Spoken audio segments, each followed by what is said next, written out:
So in this video, we are continuing with the resolution method of adding vectors.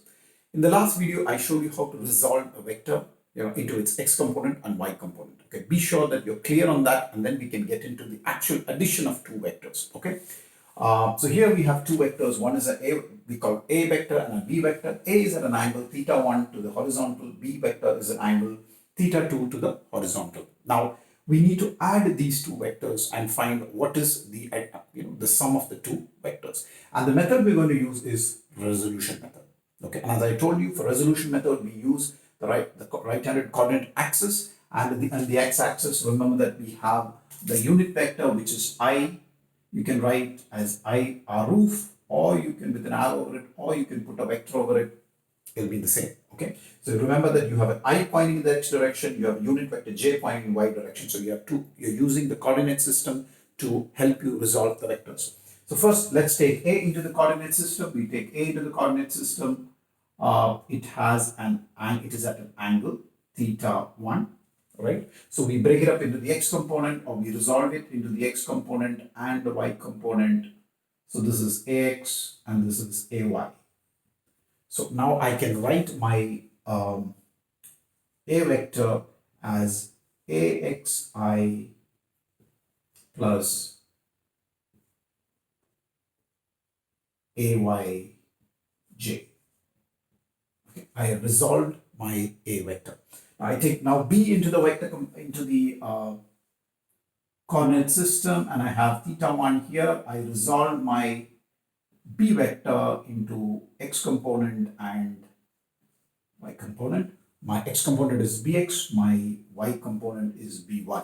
Now I resolve my b vector into bxi plus byj, right? So the first, we have resolved both the vectors into their components. Now what is the resultant vector? To find this is what makes things easy. To find the resultant vector, which is r, let me say the resultant vector is r. That is, you have an a and you have a b, right, over here. And now you need to find the resultant component, right, which is the addition of these two.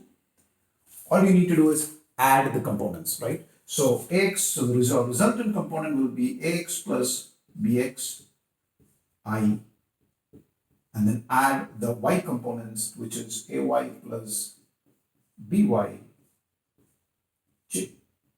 And once you add this, you're staring at the addition of two vectors. R is the resultant, and this vector will give you the addition or the sum of the two vectors a and b. Right? How will you understand this vector? Just going back to what we saw.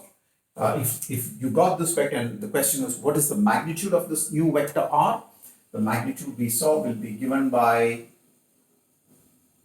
the square of the I component and the square of the j component, the square of the x component plus the square of the y component square root. Okay, so you have ax plus by, this component, you have the square, the ax component, the square, plus you added up the y component squares, this is plus by square.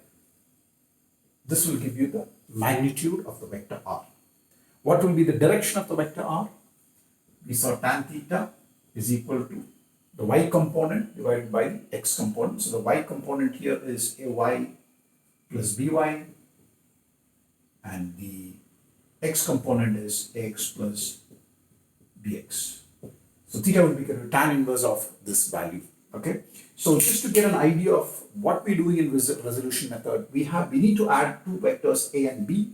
We divide both a and b into x components and y components. We add up the x components, that will give, because it's remember that both the components are in the x direction, so you can just add the magnitudes, right? Because when two vectors are in similar directions, when you need to add them up, you just need to add up their magnitudes. So here we add up the x component, we add up the y component, and we get the resultant component. And here is the interpretation of the resultant components.